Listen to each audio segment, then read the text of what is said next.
Casimiro rest back kay Martin. Pacquiao nagpakatotoo lang kay Inoue. Ito ang pag-usapan natin, pero bago ang lahat, pakisubscribe po ng channel ko. Huwag nyo na rin kalimutan i-click ang notification bell para lagi kayong una sa balita.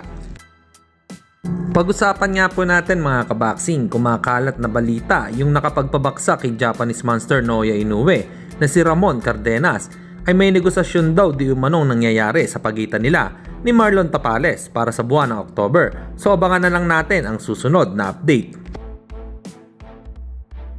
Samantalang sinagot naman ng kapatid ni General Casimiro na si Jason Casimiro ang pinost ni Carl James Martin patungkol sa paghamon nito sa sparring kay Cuadro Alas at naduwag daw ito. Dito sa video ay nilinaw po ni Jason Casimiro ang akusasyon. Wonder Girl, ano na naman yung pinagkakalat mo? What? Na si Cuadro Alas daw hamon ng hamon na maka-sparring ka.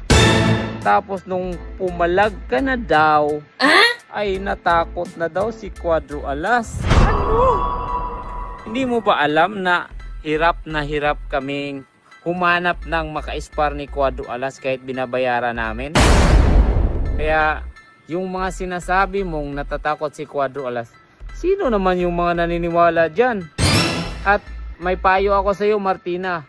Huwag ka nang magpo-post na nagtitraining ka. Ang ganda ng mga training mo. Ang ganda ng mga conditioning mo. Tapos pagdating sa laban, wala!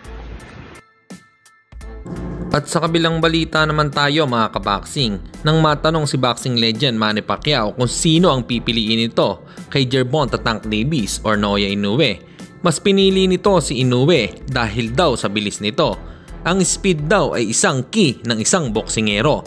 Para sa inyo mga kaboxing, ano po masasabi nyo dito? Comment lang kayo sa ibaba. Hanggang dito na lang muna ang ating balita. Dito na lang ang aking boxing news report. Babu!